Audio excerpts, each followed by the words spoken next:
Auditeurs, auditrices, chers paroissiens de la Sainte Famille de la Riviera, voici donc l'exposé du Père Thibault qui concerne donc l'Eucharistie, sacrement de la foi.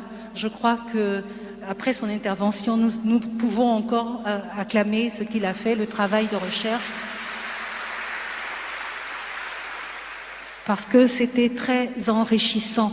Pour notre part, mon Père, nous avons noté des éléments, des points forts dans votre enseignement. Vous l'avez fait en 3 parties. D'abord, comprendre l'épreuve de la foi, comprendre que Dieu ne nous tente pas, que la tentation n'est pas de Dieu, hein, c'est le diable qui nous tente. Comprendre que l'épreuve de la foi, c'est Dieu qui veut nous donner quelque chose de très grand et qui attend que nous acceptions de prendre ce don sans comprendre, sans forcément chercher à expliquer ou à voir, mais à accueillir ce parce qu'il nous donne quelque chose de grand. Il attend de nous d'être comme ces enfants qui acceptent de prendre ce que le Père nous donne pour nous aider à dire dans notre foi. Nous avons compris aussi que dans cette deuxième partie où vous avez expliqué surtout l'Eucharistie, sacrement de foi, pour que nous comprenions en fait ce que ça signifie, vous nous avez développé des éléments pour nous expliquer comment garder la foi dans le sacrement, que finalement c'est en communiant, donc en vivant le sacrement dans la foi, que nous vivons le don le plus grand que Dieu nous donne. Dieu nous fait vivre d'un don qui est trop grand quand on est dans le sacrement de la foi, quand on communie. Et communier pour nous, c'est anticiper notre résurrection. Donc nous devons avoir cette audace d'enfant qui vient vers le Père, accepter le don qu'il nous fait et communier dans la foi. Vous nous avez parlé aussi du sacrement mystère de miséricorde. Vous nous avez expliqué que la foi, c'est avant tout la confiance et qu'il faut avoir cette audace, cette confiance absolue, comme des enfants qui ont pleinement confiance en Dieu, en leur Père, pour aller vers ce don qu'il nous donne. Et que, justement, le sacrement de communion nous permet non seulement de nous purifier, d'effacer nos péchés, mais nous permet de remonter à la source, au-delà de la confession, de remonter à quelque chose de plus durable, de rentrer dans cette miséricorde de Dieu. Auditeurs, auditrices, nous vous rappelons que vous pouvez participer en posant des questions. Vous pouvez envoyer vos questions par SMS au plus 225 07 48 44 16 15. Plus 225 07 48 44 16 15. Vous pouvez envoyer vos questions pour que le Père Thibault puisse y répondre. Et pour l'instant, pour ceux qui sont présents à cette conférence, donc les échanges sont ouverts. Si vous avez des questions à poser au Père, il est disponible maintenant. Nous pourrons donc vous passer le micro pour que vous puissiez poser vos questions.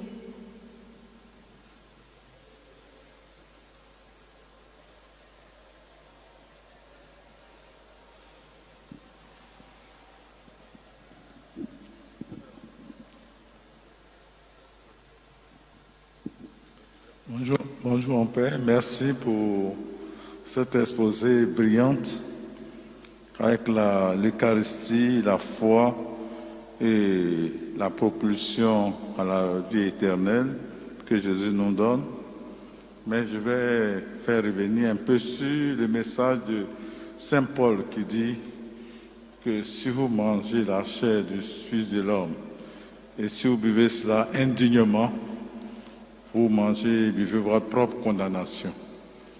Bien sûr qu'il y a la miséricorde qui est là, mais quand Saint Paul dit ça, ça effraie un peu parce qu'à la source, après ça, les conséquences, il dit c'est ça que vous allez avoir des maladies, vous allez avoir plein d'autres choses. Donc ça n'exclut pas, mais ça fait comme si on exclut un peu la miséricorde. Donc c'est un peu ce qu'il lui a dit. Moi, c'est Dr Boadi, Anissé, ministre eucharistique. Merci. Donc voici la question de Dr Boadi.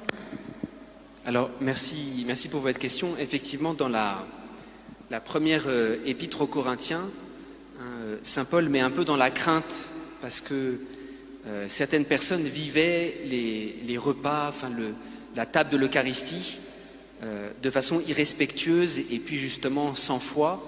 Et puis il leur disait, celui qui mange indignement, il boit et mange sa propre condamnation s'il ne discerne le corps. Alors j'allais dire justement, c'est que si jamais, et c'est pour ça que l'Église nous demande de ne pas communier, c'est-à-dire que si jamais on ment, c'est-à-dire si jamais on ne veut pas recevoir la miséricorde et se convertir, on insulte la miséricorde de Dieu. C'est pour ça que Judas, quand il était à la Seine, il y a un grand débat chez les pères de l'Église, est-ce que, vous savez que Judas, Jésus lui a donné la bouchée. Et il y a un débat chez les pères de l'Église, dit, est-ce que c'était le pain avant la consécration ou est-ce que c'était le pain eucharistique? Et certains disent, quand même, est-ce que Jésus peut donner un pain eucharistique à un traître? Et puis d'autres disent, c'est le mystère de Judas. Le mystère de Judas, c'est qu'il ne veut pas de la miséricorde.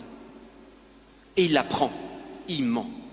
Et c'est ça que dit saint Paul, c'est que c'est un mystère tellement grand, quand Dieu te fait miséricorde, qu'il va jusqu'à te donner son corps, si toi-même tu le prends indignement, c'est-à-dire, comme justement, saint Paul ajoute, s'il ne discerne le corps, c'est-à-dire sans la foi, en bafouant la miséricorde, et surtout en ne voulant pas changer toi-même, là tu bois ta condamnation.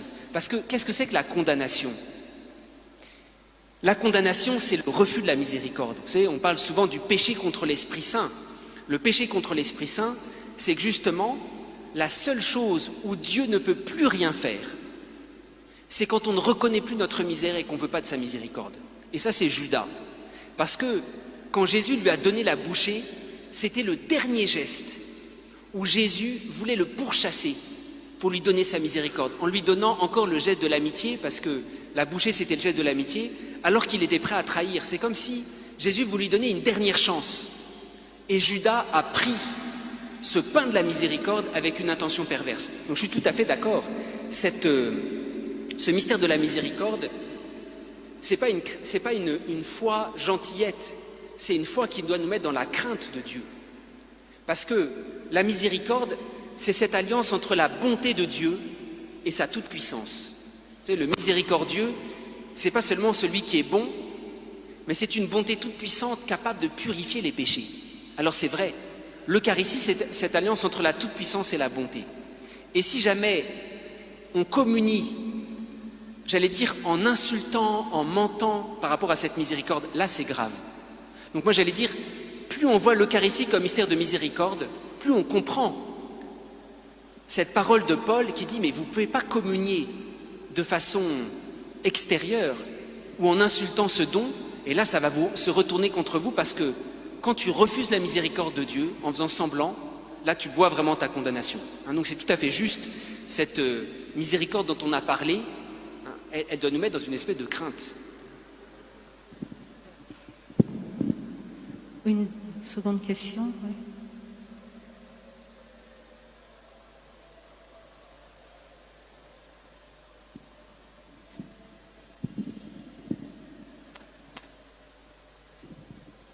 Merci. Bonjour mon père. Je voudrais vous présenter deux choses. Quelque chose que j'appellerais le vécu. Ce vécu, je le mets entre guillemets, et une anecdote. Le vécu. Je ne sais pas depuis combien de temps vous êtes en Côte d'Ivoire. Quand je vous ai écouté, quand on discute avec des gens qui veulent vous montrer qu'ils sont ils ont la foi. Sur 3 phrases, vous allez entendre par la grâce de Dieu. Mettons en union de prière. Par la grâce de Dieu, on a fait ci, on a fait ça avec Dieu. Si vous vous amusez à aller vous asseoir un samedi dans une mairie en Côte d'Ivoire, après le mariage, pratiquement tous ceux qui sortent, quelle que soit leur région d'origine en Côte d'Ivoire, vont sortir avec des chansons chrétiennes pour montrer que ceux qui viennent de se marier croient, ont une foi. Même les émissions télé, quand on leur demande, quand les animateurs leur demandent de chanter, de manifester un peu la joie, on va passer par la foi chrétienne. On va en parler. Mais quand on connaît quelques éléments, quelques personnes dedans, leur vie de tous les jours n'a rien à voir avec la chanson qui sort. Ça, c'est ce que j'ai appelé le vécu. J'aimerais savoir ce que vous en pensez. L'anecdote. Une dame que je connais, et elle vit avec sa secrétaire, elle travaille avec sa secrétaire est musulmane. Et dans son milieu, les petites jeunes dames qui vont arriver le matin, même des hommes, s'ils font le carême, s'ils sont en carême, tout le monde va savoir qu'aujourd'hui, ils sont en carême. Et puis, au fur et à mesure que le soleil décline, leur tempérament va changer. Tu ne sais pas que je suis en carême. Je parle des chrétiens, hein, ceux qui se disent chrétiens. Et la dame, elle ne dit jamais rien. Et un jour, elle avait une activité qui faisait qu'elle ne pouvait pas aller au chemin de croix. Et sa secrétaire apprend, elle est en train de dire au téléphone, je ne pourrai pas aller au chemin de croix. Ce midi, j'irai dans mon quartier à 19h. Sa secrétaire tombait de nuit. Elle avait plus de 10 ans ensemble. Elle n'a jamais entendu sa patronne parler d'éléments religieux. Elle lui dit, madame, vous priez? Vous faites les carêmes? Elle était dépassée. Bon, on s'était moqué un peu d'elle et tout. Mais pendant près d'une semaine, elle semblait tourmentée. Elle dit, mais comment se fait-il qu'elle n'ait jamais parlé de Dieu dans son bureau? Donc, ces deux situations, surtout ce que j'ai appelé le vécu, personnellement, ça me dérange beaucoup.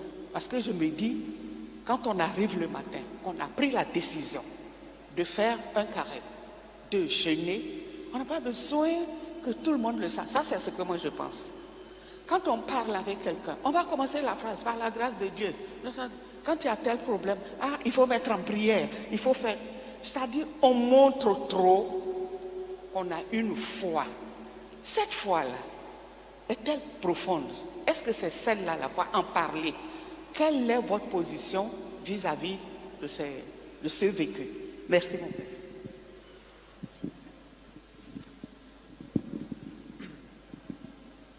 Merci pour cette anecdote, ces remarques. Alors, ce que vous dites, c'est vrai en Côte d'Ivoire, mais c'est vrai dans beaucoup d'autres pays du monde, hein, où les gens ont beaucoup de paroles de foi à la bouche, mais c'est pas enraciné dans la vie. Alors, moi j'allais dire, peut-être l'Eucharistie, mystère de foi sacrement de la foi peut nous aider à découvrir ça. C'est que la foi chrétienne dépasse les traditions religieuses. Et je mets ça entre guillemets, on peut avoir beaucoup de pratiques, beaucoup de paroles, tout ça c'est des rites religieux qu'on fait. Les rites religieux, c'est on pratique, on peut chanter, on peut dire, on peut répéter. Et la foi chrétienne est plus profonde que tous les rites religieux. C'est pour ça que, mais c'est pas vrai seulement de la Côte d'Ivoire, dans tout pays, On peut prendre la religion chrétienne comme une autre religion, alors on prend d'autres rites, mais en fait, on reste même chose. On garde le même cœur, mais c'est juste qu'on change un petit peu la mélodie, on change un petit peu les paroles, mais en fait, on n'a pas changé profondément. Parce qu'on a reçu peut-être très religieusement, on a fait des rites, on a fait des choses, mais ce n'est pas descendu. Et je crois justement que l'Eucharistie nous montre ça. L'Eucharistie nous montre que c'est très étonnant, au cours de la messe, qui est le grand rite chrétien, il y a quelque chose qui n'est plus de l'ordre d'une pratique rituelle, qui n'est plus de l'ordre de parole, mais qui est l'ordre d'une rencontre. Il y a une expression qui est très, très beau que Jean-Paul II a utilisée à propos de la Vierge Marie. Et il dit, la Vierge Marie, c'est une femme eucharistique. C'est-à-dire, toute sa vie, elle était habitée par le mystère de l'Eucharistie. Mère Teresa aussi avait très fort ce sens-là. Et je suis tout à fait d'accord avec vous, le grand lieu où on voit si on vit vraiment l'Eucharistie, c'est pas si on a des paroles à la bouche, s'il y a un rituel, même si on parle de la grâce de Dieu aux gens. Le grand lieu où on voit si on vit de l'Eucharistie, c'est s'il y a une présence de Jésus, si on est miséricordieux, s'il y a la charité fraternelle. C'est pour ça que les grands fruits de l'Eucharistie ne se voient pas dans une cérémonie. Les grands fruits de l'Eucharistie se voient à notre attitude de miséricorde. Ce qu'on a vu, le fait de ne pas juger. Moi, je suis frappé, il y a des... Mais je me mets dedans, je suis prêtre. On a très vite la tentation de juger les fidèles qui ne vont pas communier. Ah, moi je peux communier. Mais déjà en faisant ça, j'ai jugé, je suis plus pécheur, je suis plus pécheur. Donc je suis entièrement d'accord, le fruit de l'Eucharistie, c'est pas dans nos paroles, c'est pas dans nos commentaires, c'est pas dans nos rituels. Le fruit de l'Eucharistie, c'est la manière dont on parle. Alors, je suis en Côte d'Ivoire il y a quelque temps quand même, et on m'a appris une expression, c'est les kpapato. Alors peut-être qu'il n'y a aucun kpapato ici, mais l'Eucharistie, c'est anti-kpapato. Et si on a communié et qu'à la sortie de la messe, on parle de tout le monde, c'est que l'Eucharistie n'est pas rentrée. C'est pour ça que le signe qu'on vit de l'Eucharistie, c'est vrai, c'est pas seulement le rituel. Je voudrais terminer, ça me fait penser à ça, par l'histoire que j'ai entendue d'un rabbin, d'un juif, qui a été converti par l'Eucharistie, mais d'une façon qui n'est pas du tout habituelle, pour montrer c'est complètement, ça ne veut pas dire que c'est une histoire à répéter, mais que c'est complètement en dehors des rites. Donc c'est un rabbin qui d'abord était un jeune juif à Paris, et puis tout d'un coup il s'est senti saisi par la présence de Jésus dans sa chambre. Et il s'est dit, c'est pas ma religion, vous avez cité l'exemple de cette musulmane, c'est pas ma religion, que si jamais je vais dans l'église du quartier, mes parents vont me voir. Il allait plus haut à Paris, dans une basilique qui s'appelle Montmartre, où le Saint-Sacrement est exposé. Et là, il arrive, il se sent juste attiré par Jésus. Et puis, il y avait une messe. Alors, il ne savait pas ce que c'était, et puis vient la communion. Et puis, il dresse l'oreille, et comme il est juif, il entend qu'on dit « Amen ». Il dit « Ah, Amen, ça c'est juif, ça je sais faire. Donc je vais marcher comme tout le monde et je vais dire Amen ». Donc il avance et il va communier. Et pendant des années, il a communié tout seul. Et on pourrait se dire, mais quand même, Dieu a fait ça. Ça ne veut pas dire qu'il faut répéter. Parce que Dieu, quand il fait des choses extraordinaires, il ne faut pas les imiter. Dieu a fait ça pour montrer que l'Eucharistie, la présence de Jésus, dépasse les religions. Et parfois, il y a des gens qui sont saisis par la présence de l'Eucharistie, qui ne sont pas chrétiens, et qui ont ce sens d'une présence eucharistique. C'est pour ça que je suis tout à fait d'accord. On peut avoir de grandes paroles, très catholiques, des grands rituels, mais celui qui vit de l'Eucharistie, ça dépasse nos rituels. Alors, je ne vais pas terminer l'histoire de ce rabbin qui a été très longue. Après, il s'est dit, bon, quand même, je communie, il faut que j'aille voir un prêtre. Et puis alors, il est allé dans le confessionnal pour voir un prêtre. Et puis il a dit au prêtre, voilà, je suis un jeune juif, je voudrais me convertir. Le prêtre a eu peur. Et puis il lui a dit, écoutez, je reviens. Le prêtre est parti. Et lui, il dit, moi aussi j'ai eu peur. Et donc, à cause de ça, pendant des années et des années, il n'a pas communié. Alors, je ne vais pas vous raconter toute son histoire, mais juste la fin. Après, il est devenu rabbin, il est reparti dans sa propre religion. Et puis, des années après, il a rencontré des sœurs moniales à Paris. Et puis, il les fréquentait de temps en temps. Et puis, il raconte son histoire à une sœur en disant qu'il est juif, qu'il n'est pas baptisé, mais qu'il est attiré par Jésus. Et puis, l'heure de la messe sonne, donc il va pour la messe. Et puis, au moment de l'Eucharistie, il s'avance pour communier. Alors, à la sortie de la messe, la sœur lui dit, écoutez, je sais que vous n'êtes pas baptisé, on ne fait pas ça. On ne communie pas avant d'être baptisé.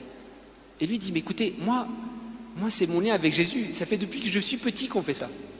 Alors, ils ont régularisé toute sa situation, ils ont baptisé, mais il faut vous dire, parfois, Dieu fait ces choses pour montrer, même s'il n'est pas dans les rituels, alors il faut les respecter, pour dire qu'il y a quelque chose de l'Eucharistie qui dépasse, encore une fois, nos paroles, nos rituels, et qui se voit surtout dans notre manière d'agir. D'autres questions? Ouais. Alors, on rappelle aux auditeurs des radios, de la RNC, de Radio Espoir, de Radio PS en Vie à Boisseau, de Radio Mariamman, de Radio Yamoussoukro, de Radio Adoration Matinale, radio en ligne, que tout le monde peut participer, poser des questions au Père Thibaut en envoyant un SMS au 07 48 44 16 15, 07 48 44 16 15. Merci beaucoup, mon Père, pour cet enseignement. Excusez-moi. Qui nous a beaucoup appris. J'ai toujours eu cette préoccupation de savoir, puisque Jésus a dit de ne pas juger, on ne juge pas. Et pourquoi l'Église, qui est composée d'hommes, parce que Jésus n'a jamais dit que telle personne doit communier, telle personne ne doit pas communier. Ça, ce sont les hommes qui ont décidé que dans certaines situations, on ne doit pas communier. Alors, après l'enseignement que vous nous avez donné sur l'Eucharistie, confiance des pécheurs, proximité, anticipation de notre résurrection, source de miséricorde, comment les hommes peuvent-ils encore imposer à d'autres hommes? On décide que vous n'avez pas le droit de communier. Pourquoi? Alors qu'il y a des gens, il y a des personnes qui, ce n'est pas de leur fait. Quand ils se trouvent dans une pauvre dame qui a été abandonnée par son mari, qui a été divorcée et tout, qui a la foi, on lui dit non, tu ne communies pas parce que tu as divorcé, parce que tu as été mariée à l'église. Ce n'est pas de son fait. Je pense qu'une personne qui a été baptisée, qui a été confirmée, même si elle a été mariée, même si elle a été divorcée, je ne vois pas pourquoi un homme va décider qu'elle ne va pas communier. Ça m'a toujours posé des problèmes, d'autant plus qu'on voit des gens qui sont, en guillemets, en règle avec la religion. Ils sont mariés, ils sont baptisés et tout, mais qui ont un comportement exécrable.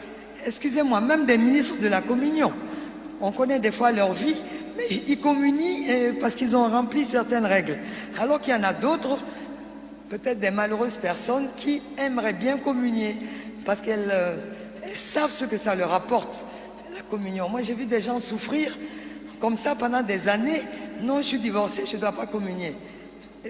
Et c'était une véritable souffrance. Et c'est l'homme qui a décidé qu'on ne doit pas communier parce qu'on est divorcé, parce que. Je trouve que ce n'est pas juste. Et pour cela, j'aime bien le pape François qui, de plus en plus, essaie de remettre en question, je ne sais pas si ce sont même pas des dogmes, ce sont des lois faites par les hommes. Voilà ma question.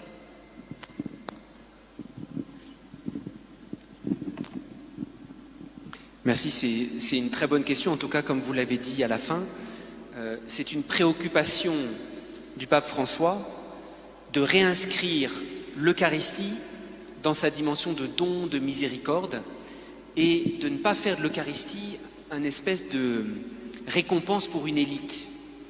C'est pour ça que j'ai insisté, mais je vais y revenir, c'est une très très bonne question. Alors c'est en débat, quand est-ce qu'on peut communier ou pas, je vais y revenir aussi. Mais c'est pour ça que j'ai insisté en disant, même si c'est une communion de désir, personne ne peut être exclu de l'Eucharistie. Je crois une première chose très importante, c'est une question très complexe qui est en débat, où le pape François a réouvert la question de la communion accessible dans certains cas aux divorcés remariés. Il a juste ouvert une porte d'ailleurs, c'est en débat. La première chose que je voudrais dire que dit le pape François lui-même, qui est très importante, c'est un peu un préalable avant de répondre à votre question. En aucun cas, celui qui, justement, aux règles de la discipline de l'Église, parce qu'il y a une discipline, et elle est aussi importante à découvrir, je vais m'arrêter là-dessus. En aucun cas, celui qui ne peut pas communier aux yeux de la discipline et aux yeux extérieurs ne serait pas en état de grâce. Il y a des gens qui communient, et je vous ai dit, rien qu'en jugeant dans leur cœur telle ou telle personne qui ne peut pas communier, il a déjà perdu la grâce de Dieu si vraiment il pense ça profondément dans son cœur. Donc ça, c'est très important. Ne pas communier à l'extérieur, parce qu'on va voir, il y a une certaine discipline que le pape n'a jamais remis en question. On va voir la place de cette discipline. C'est très important que ça ne dit pas l'état de péché de quelqu'un. Ça, c'est très important. Ne dites jamais « Ah, l'Église ne me demande de ne pas communier parce que je ne suis pas en état de grâce. » Ça, c'est la première chose. Il y a des personnes qui ne peuvent pas communier comme vous dites, parce qu'elles ont vécu des situations impossibles. Je me souviens d'avoir rencontré une femme, et il y a 1000 exemples, Je me souviens d'avoir rencontré une femme qui, dans sa jeunesse, s'était mariée à l'église. Mais à l'époque, elle était très peu pratiquante et elle est allée à l'église de façon un peu superficielle, elle s'est mariée à l'église. Elle a divorcé peu de temps après et puis elle s'est remariée après. Donc second mariage, et puis elle n'était toujours pas pratiquante d'ailleurs. Donc elle s'est mariée à la mairie. Elle a eu 4 enfants, 5 enfants. Elle a même adopté une petite enfant qui avait un trouble, qui avait un handicap mental. Et puis à ce moment-là, la grâce de Dieu est venue sur elle et elle s'est complètement convertie. Et puis elle vient nous voir, elle nous dit « Mais qu'est-ce que je dois faire? Parce que je ne peux pas accéder à la communion. » Parce que je suis remarié. Petite parenthèse, avant que je termine cette histoire, l'Église n'interdit pas la communion aux divorcés. C'est aux divorcés remariés. Et je vais essayer d'expliquer pourquoi. Mais je me trouvais devant ce fait. Selon la discipline de l'Église, elle ne pouvait pas communier. Mais je ne crois pas pouvoir affirmer devant Dieu que cette femme qui avait fondé un foyer avec 5 enfants, son mari l'aimait. Son mari, lui, s'était pas du tout converti. Qu'elle devait retourner voir son premier mari. C'était impossible. Donc, cette femme vivait une situation de fait. Personne ne peut dire qu'elle n'avait pas la grâce de Dieu. Puisqu'au contraire, elle était en train de se convertir. Et Dieu était en train de frapper à sa porte. Donc, je suis entièrement d'accord. Premier aspect, quelqu'un qui ne peut pas communier selon la discipline de l'Église, on ne peut jamais faire le raisonnement, donc elle n'a pas la grâce de Dieu. On n'a jamais le droit de juger, parce que ce qu'a vécu la personne, peut-être on n'en a pas vécu le tiers, du 10e, de la moitié. Ça, c'est un premier préalable. Il y a une discipline de l'Église, mais ça ne veut pas dire que la personne ne serait pas en état de grâce. D'ailleurs, ça rejoint ce que je vous ai dit tout à l'heure de saint Thomas d'Aquin. Peut-être que tu ne peux pas communier à l'extérieur, mais dans ton cœur, tu vis peut-être plus de l'Eucharistie que des personnes qui peuvent s'avancer à la communion. Donc ça, c'est un préalable qui est très important. Deuxième aspect, pourquoi l'Église maintient cette discipline ? Parce que tous les sacrements se tiennent. En avançant à l'autel, un homme et une femme se sont engagés, non pas seulement humainement, mais comme le signe de l'union du Christ et de l'Église. Tous les sacrements se tiennent parce que tous les sacrements prennent leur source dans l'Eucharistie. Donc, au niveau visible, c'est comme s'il y avait une espèce de contradiction. Et ce n'est pas les hommes qui ont inventé de dire vous n'accédez pas à l'Eucharistie, c'est plutôt l'inverse. C'est l'Église qui se dit « Ah, nous, on est coincés. » Parce qu'on célèbre un mariage indissoluble qui est un sacrement, qui donne accès à l'Eucharistie, et on ne peut pas dire un jour « Oui, vous êtes unis jusqu'à la mort », et puis avoir la prétention de casser ça le lendemain. C'est pour ça que, j'allais dire, l'Église dit « Ah, il y a une contradiction visible qu'on maintiendrait s'il n'y avait pas cette discipline. » Alors, ça peut paraître sévère, mais en fait, c'est l'inverse. C'est-à-dire, c'est pas tout d'un coup un homme qui s'est levé en disant « Ah, la communion, c'est pas pour eux. » Mais c'est pour dire, vous savez, le sacrement, c'est pas seulement une prière intérieure. Le sacrement, il y a une parole visible, audible, publique. Et on ne peut pas prononcer une parole qui normalement doit être en harmonie avec une autre parole. Il y a comme une contradiction. Alors je pense qu'il faut plus le vivre comme ça en disant, un peu comme ce que dit le pape François, il a ouvert la porte, il y a peut-être certains cas où en fait c'est tellement limite qu'il faudrait aménager cette discipline. Ça c'est la question qu'il pose. Mais de façon générale, c'est de dire, il y aurait une contradiction publique et visible de célébrer un sacrement et puis de dire, ah, non, en fait, cette union, en fait, au regard des sacrements et de l'Eucharistie, elle est rien. Je me souviens, un soir, c'était un couple qui m'avait invité, et puis qui était divorcé, remarié, et justement qui me pose la question en disant, mais mon père, c'est pas juste, pourquoi on nous interdit l'accès à l'Eucharistie? Et je lui dis, mais écoutez, je suis dans le même bateau que vous, je suis coincé comme vous. Je ne peux pas, moi, prononcer une parole en disant le mariage est indissoluble et faire comme si le lendemain, rien n'était. Donc on est coincés ensemble.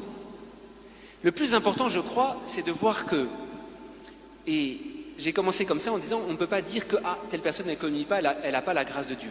Le plus important, c'est de dire dans n'importe quelle situation, la grâce de Dieu est à l'œuvre. Et je crois, quelque chose qu'il faut absolument s'interdire, c'est le désespoir. C'est de dire, je suis désolé, l'Église catholique ne peut plus rien faire pour vous. Si l'Église catholique maintient cette discipline, qui peut paraître très sévère, c'est qu'il y a une manière de dire, oui, il y a une parole publique qu'on ne peut pas renier le lendemain. En fait, cette discipline, elle ne se comprend que dans une logique d'espérance, en disant, voilà, on a dit cette parole, il y a eu une souffrance dans votre vie qu'on ne peut pas juger. Et cette parole, elle doit s'accompagner d'une immense espérance. Moi, j'ai toujours expérimenté comme prêtre, qu'en disant, voilà, l'Église demande ça. Mais la miséricorde de Jésus, elle est à l'œuvre, on ne sait pas comment, mais vous pouvez faire un pas, et Jésus vous accompagne. C'est ça que veut le pape François. C'est que jamais on dise, discipline de l'Église, vous ne pouvez pas communier, vous n'êtes plus en état de grâce, la grâce est fermée. Ça, c'est monstrueux de dire ça. Mais de dire, il y a une discipline parce que le sacrement implique une dimension publique, et donc l'Église ne peut pas se contredire publiquement. Mais ça doit être enveloppé d'une immense miséricorde, disant, vous ne pouvez pas communier. Mais Dieu vous cherche. Vous savez, la Samaritaine, dans l'Évangile. La Samaritaine, Dieu n'a pas dit à la Samaritaine, écoute, au chapitre 4 de l'Évangile de Jean, tu vas régler tes histoires de Marie, et quand tu auras réglé tes histoires de Marie, tu pourras venir me voir. Jésus a débarqué dans sa vie. Elle a dit, si tu savais le don de Dieu. Et puis à un moment, Jésus a appuyé là où ça fait mal, c'est un peu la discipline. La discipline, on appuie, ça fait mal. Et Jésus dit, amène ton mari. Et la femme dit, j'ai pas de mari. Et Jésus lui dit, c'est vrai, tu as eu 5 maris, et celui avec qui tu vis n'est pas ton mari, en cela tu dis vrai. Jésus l'a remis, j'allais dire, devant son histoire douloureuse. Mais c'était tellement enveloppé d'une telle miséricorde que ça l'a sauvé. Et surtout dans cet évangile, Jésus rencontre cette femme sans condition. Elle lui dit pas, règle tes problèmes matrimoniaux, et puis après je te rencontrerai. Je débarque dans ta vie. Et puis, en débarquant dans ta vie, on ne sait pas comment, il y a des choses qui vont bouger. C'est pareil pour l'Eucharistie. L'Eucharistie, il faut en vivre tout de suite, dans n'importe quelle situation dans laquelle on est. Et on a la conviction qu'en vivant de l'Eucharistie, au moins par la communion de désir, les choses vont bouger. Donc ça, c'est très important de ne pas faire l'inverse. Je vis tout de suite de Jésus Eucharistie, même si je suis dans une situation impossible. Et en vivant de Jésus Eucharistie, je sais qu'il y a des choses qui vont se délier dans ma vie. Alors, c'est une très belle remarque que vous avez faite. C'est une question très complexe. Et c'est vrai que l'Église est en train de réfléchir là-dessus. Mais le plus important, c'est l'intention. L'intention, pourquoi cette discipline? C'est pas pour mettre des gens au banc. Et cette discipline doit être portée par une immense miséricorde. Et dès qu'on juge, on n'est plus dans l'intention de ce que fait l'Église. Alors, je terminerai pour que les choses soient un petit peu claires, d'une certaine manière, quand est-ce qu'on ne peut pas communier? En réalité, un peu pour résumer, il y a 2 raisons très différentes. La première raison, alors ça, il n'y a que soi-même qui pouvons en juger au-dedans de nous-mêmes. La première raison, c'est si on est dans un péché où nous-mêmes, on s'oppose à la grâce de Dieu. C'était la question de tout à l'heure, celui qui mange indignement, il boit et mange sa propre condamnation. Quelqu'un qui est dans une situation de péché grave et qui s'entête dedans, en conscience, il ne doit pas communier. Celui qui est dans un péché grave, par exemple, il a l'intention, il est pris de jalousie, et puis il sait qu'à la sortie de la messe, il va mettre du poison dans le bol de sa sœur. Il ne doit pas communier, il boit sa condamnation parce que non seulement il fait un péché, mais il rajoute un mensonge dessus comme s'il était en communion avec le Seigneur. Donc première raison, ça c'est soi-même, on doit s'examiner chacun. Alors, si jamais, au cours de la messe, il se dit « mais qu'est-ce que je suis en train de faire ?» et qu'il se détache de son péché, il peut aller communier. Donc là, c'est la première raison. Est-ce que tu es en train d'essayer de te détacher de ton péché pour aller communier? Alors saint Thomas d'Aquin, que je vous ai cité tout à l'heure, pose la question, si quelqu'un a un péché grave sur la conscience, mais qu'en fait il s'en est un petit peu détaché, s'il va communier, que se passe-t-il? Alors certains à son époque disaient, ah, il blasphème. Saint Thomas d'Aquin, c'est au XIIIe siècle.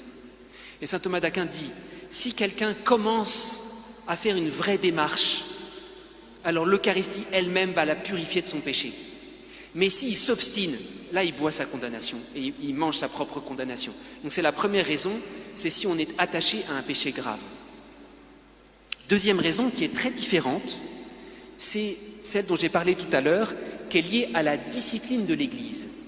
La première raison est intérieure, c'est ma situation face à Dieu et parfois personne ne le voit mais en conscience, si je suis attaché à ce péché, je ne dois pas rajouter un mensonge et un blasphème en allant communier. La deuxième raison, elle est du côté de la discipline extérieure de l'Église. Et là, l'Église demande d'éviter le scandale. C'est pour ça que, selon certaines régions du monde, la discipline varie. Je vais vous donner un exemple. Ici, en Côte d'Ivoire, lorsque, comme on dit, une jeune fille a été enceintée, elle est enceinte, on lui demande de ne pas communier. Pourquoi? Parce que ça va faire scandale. Les mamans vont se mettre à parler, les papatos vont se réveiller, tout le monde va se mettre à parler. Donc, si cette fille, elle est retournée vivre chez ses parents et qu'elle vit dans la chasteté, dans son cœur, elle peut communier. Mais au regard de la discipline de l'Église, on lui demande de ne pas communier pour ne pas faire de scandale. Donc il y a certains cas où on pourrait tout à fait communier au regard de Dieu, mais pour éviter un scandale, on demande de ne pas communier.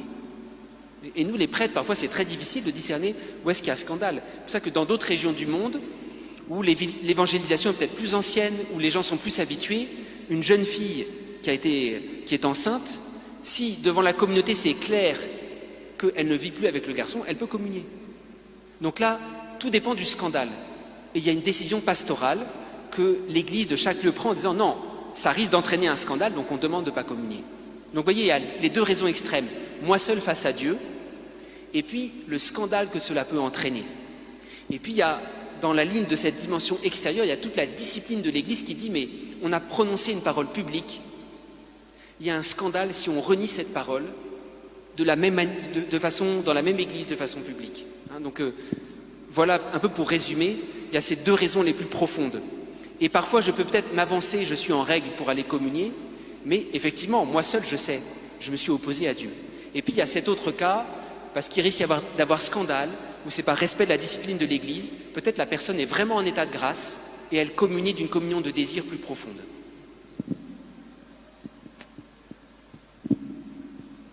Alors, nous avons encore quelques questions.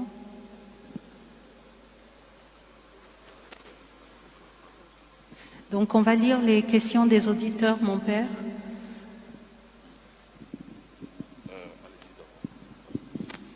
Bonsoir, mon père. Merci beaucoup pour cet enseignement. Alors, ce que je voulais demander à l'issue de cet enseignement, c'est que vous nous donniez quelques astuces pour faire la différence entre l'épreuve et puis la tentation.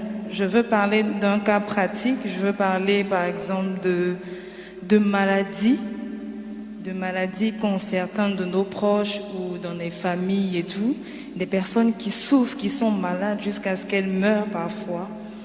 Et là, qu'est-ce qu'on doit comprendre? Est-ce une épreuve? Est-ce la tentation?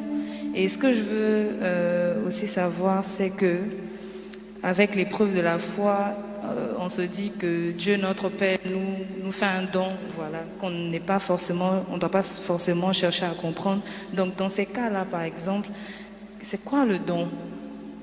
La souffrance de la personne qui meurt à la fin, et voilà. C'était ça ma question.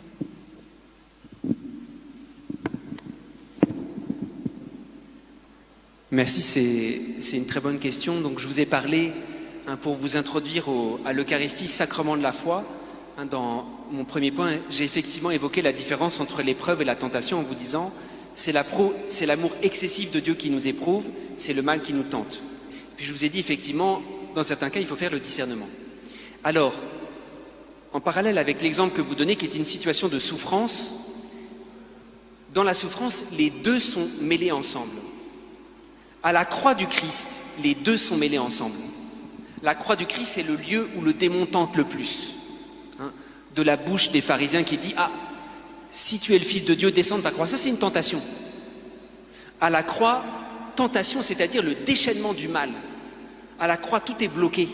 À la croix, tout s'arrête. À la croix, le démon, j'allais dire, tente tous les hommes. Les soldats, les grands prêtres, Pilate, tout le monde entre dans la tentation. Et Jésus en fait un lieu d'épreuve divine. C'est pour ça qu'il n'y a pas des moments où il n'y a que de l'épreuve ou que de la tentation.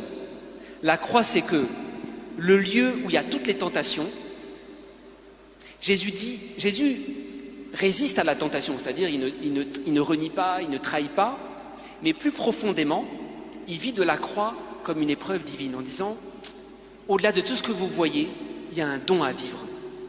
Alors, c'est pour ça que face à un malade, il ne faut pas être naïf, parfois il y a eu des actions mystiques, il y a eu une tentation. Il peut y avoir des tentations de dislocation de la famille, il faut sentir des tentations. Et puis il y a une épreuve divine. L'épreuve divine, c'est, je ne sais pas comment, mais il y a une présence de Jésus. Vous savez, c'est très déroutant. Nous, souvent comme prêtres, on nous appelle quand il y a des mourants, quand il y a des agonisants, quand il y a des malades. Et on aimerait qu'on nous explique d'où ça vient, qui a fait ça, pourquoi la personne est comme ça. Et en fait, on voudrait qu'on résolve la tentation. Et parfois, on n'a pas de réponse. Qui a fait ça? Je ne sais pas. De quelle manière c'est arrivé? Je ne sais pas. Mais parfois, on est obligé juste de dire « moi, je suis juste témoin que Jésus va passer ». C'est pour ça que parfois, face à un mourant, face à des situations, il ne faut pas trop chercher à donner d'explications. Parce qu'en fait, on fait le jeu de la tentation. On fait le jeu de remonter qui a fait ça, qui a bloqué, et parfois on peut exacerber les jalousies, les tentations, les suspicions. Par contre, on peut dire, écoutez, moi je suis dépassé comme vous, mais on va prier et on sait que Jésus est là. Et parfois, il ne faut même pas le dire. Parfois, il faut être en silence, parce qu'on n'a rien à dire. Et moi, j'ai expérimenté comme prêtre qu'il y a certaines situations, on n'a rien à dire, on est peut-être presque plus bouleversé que ce que vivent les personnes, mais on accepte d'être là. Parce que, au-delà de ce que nous-mêmes on ressent, de ce qu'on peut expliquer, Jésus est là. C'est ça l'épreuve.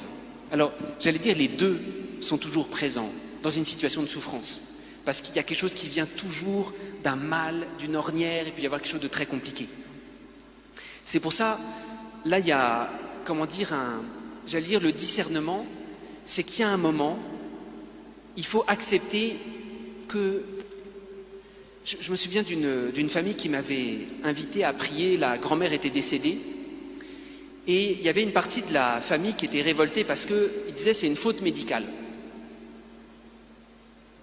Et là, je me dis, mais il y a un autre membre de la famille qui se met à prendre la parole en disant, mais on peut discuter 107 ans si c'est une faute médicale, peut-être il faudra faire un procès, peut-être. Mais il y a un moment, c'est comme ça, et il y a un passage de Jésus à accueillir. C'est pour ça que, j'allais dire, le grand discernement, c'est comment ne pas perdre de temps. Il y a le mal à dénoncer parfois. Mais il y a un moment, il faut se dire, ah, il y a quelque chose d'une épreuve de la foi, c'est-à-dire il y a Jésus en sa mort et sa résurrection qui va passer. Je termine juste pour répondre à cette question par le chapitre 11 de l'évangile de Jean sur la résurrection de Lazare, qui est exactement un lieu de souffrance, un lieu de mort. Et puis, Marthe, qui voit Jésus, « Ah, si tu avais été là, mon frère ne serait pas mort. » Marie qui dit la même chose, « Si tu avais été là, mon frère ne serait pas mort. » Puis Jésus dit, « Ton frère ressuscitera. » Et puis elle dit, « Ah oui, il ressuscitera au dernier jour. » Et puis Jésus fait le signe de la résurrection de Lazare. Non pas qu'il le refasse à chaque fois, mais pour montrer. La foi chrétienne fait que face à la mort, on n'est jamais résigné.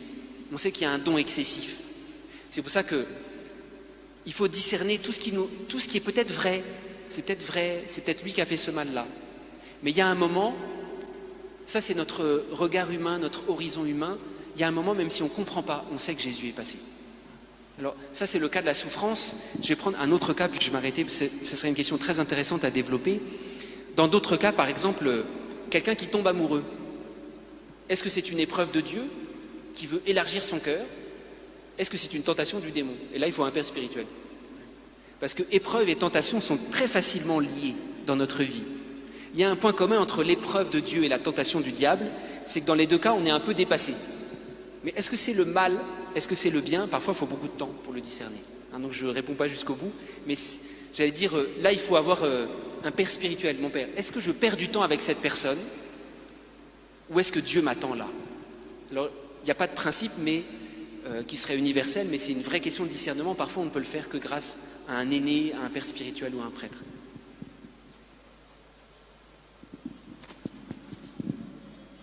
On va écouter maintenant les questions des auditeurs.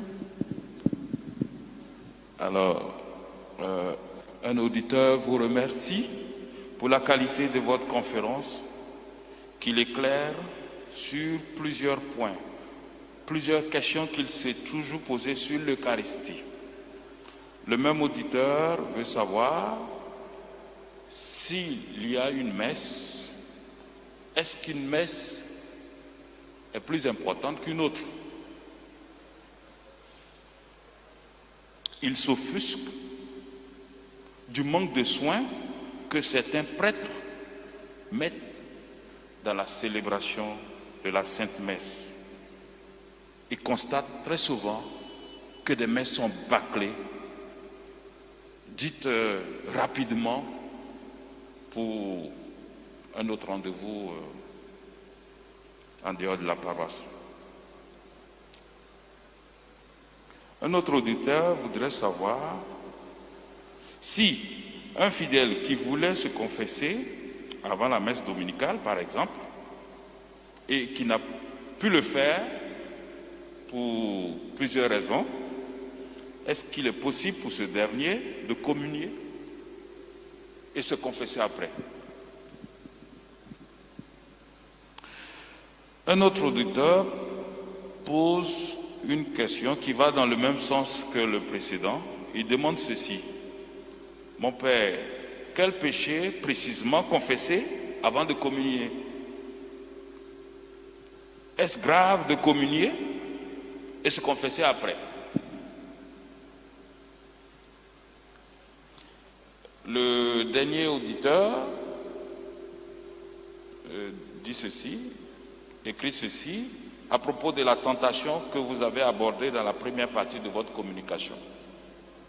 Après le baptême de Jésus, la Bible dit qu'il a été envoyé au désert par l'Esprit pour être tenté par le diable.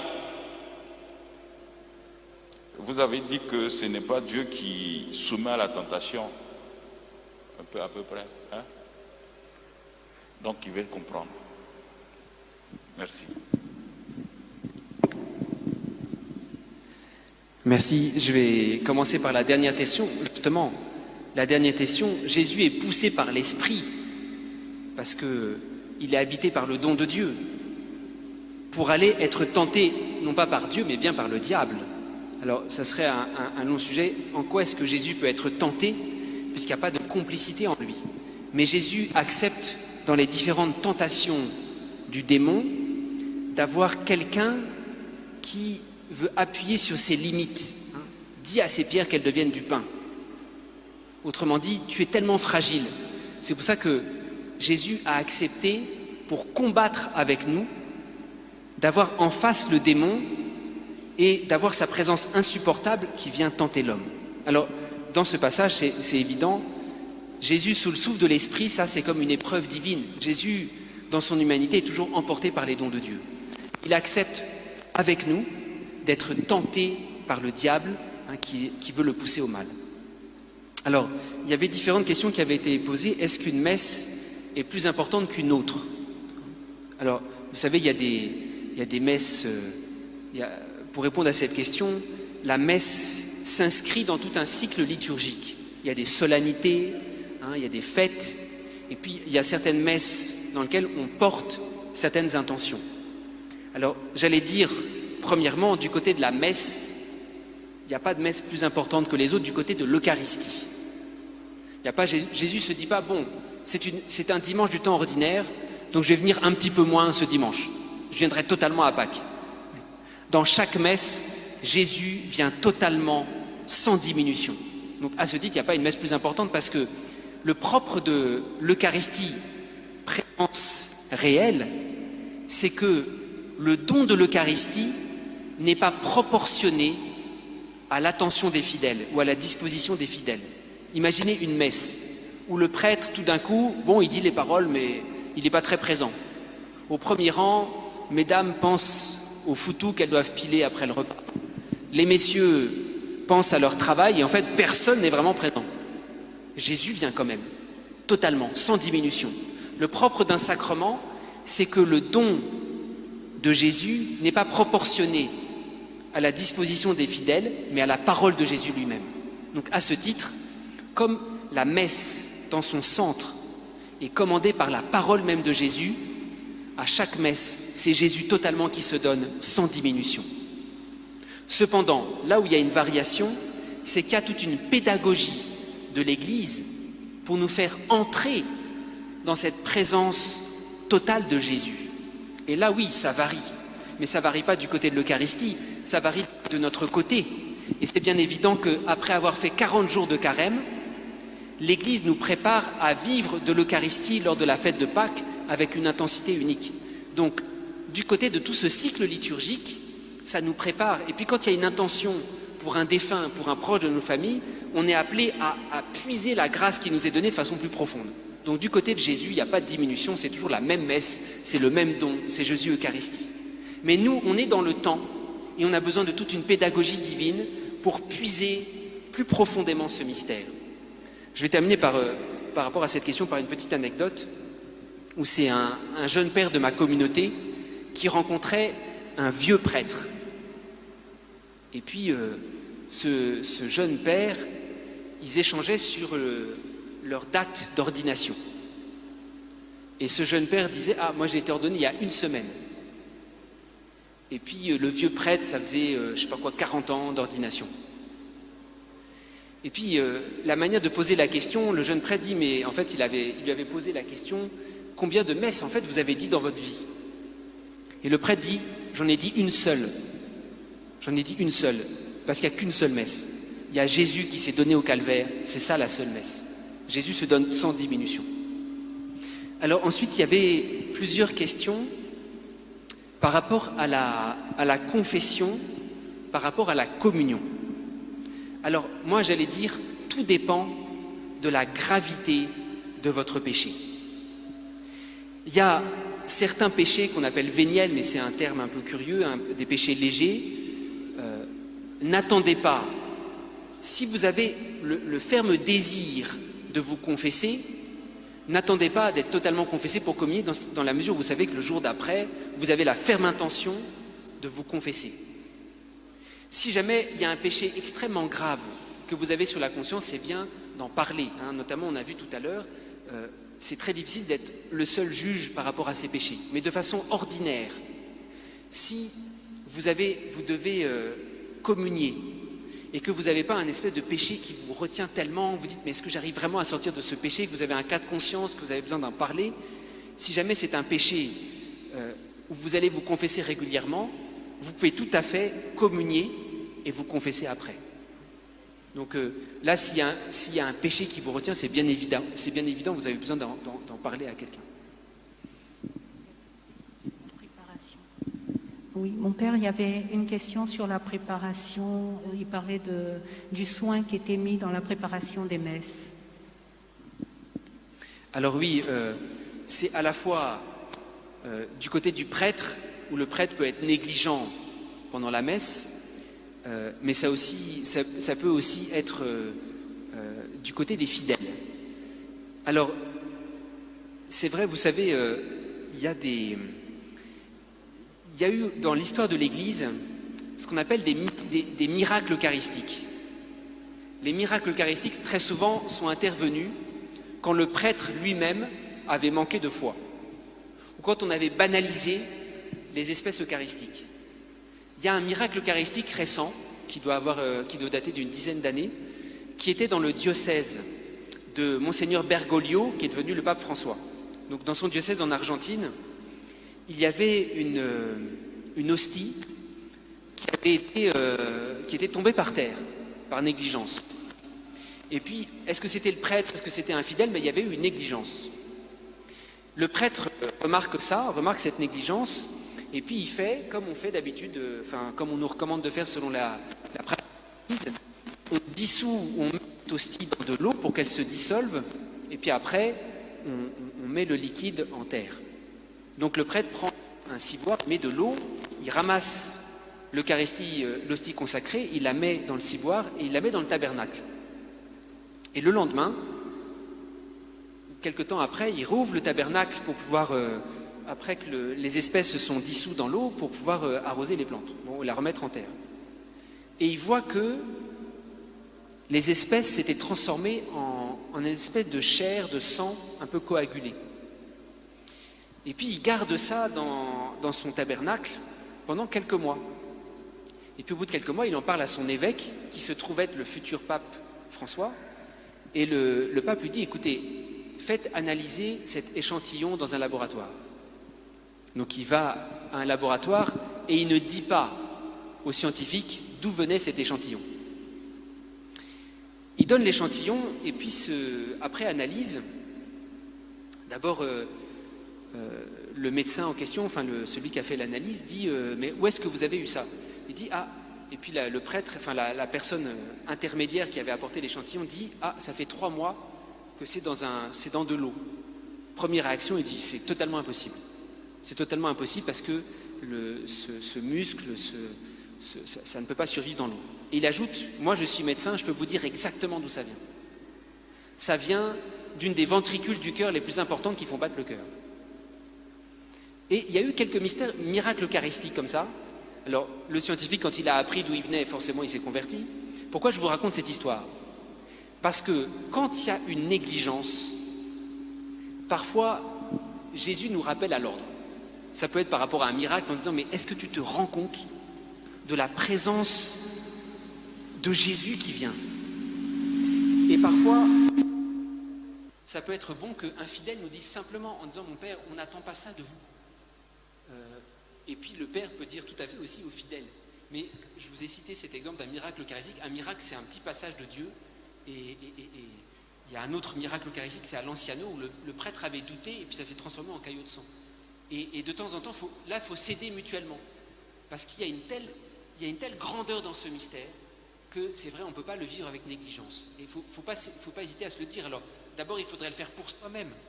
Comment ne pas le vivre dans la tiédeur? Et la première chose, parce qu'on peut être distrait, ça arrive à tout le monde d'être distrait, on peut avoir des distractions. Mais la première chose, c'est d'exprimer notre désir à Jésus. En disant, Seigneur, je veux être là de tout mon cœur. Et c'est pour ça qu'il y a quand même une préparation tout au long de la messe où on présente nos péchés et on essaye d'intensifier notre désir jusqu'à la communion. Alors le mot de la fin, c'est un cycle de conférences. Donc la fois prochaine, c'est sur le thème de la libération, de la guérison. Donc c'est une grande invitation à vivre de l'Eucharistie comme un mystère de grâce, un mystère de miséricorde. Et puis un conseil, peut-être pour vivre de l'Eucharistie, c'est quand on entre dans une église pour se préparer à la messe, de jamais d'aller contre parfois ce réflexe de dire « Ah, je ne suis pas prêt » ou de se mettre un petit peu en distance, de dire « Mais peut-être tu n'es pas prêt, mais Dieu veut te donner quelque chose au-delà de ta préparation, comme la Samaritaine.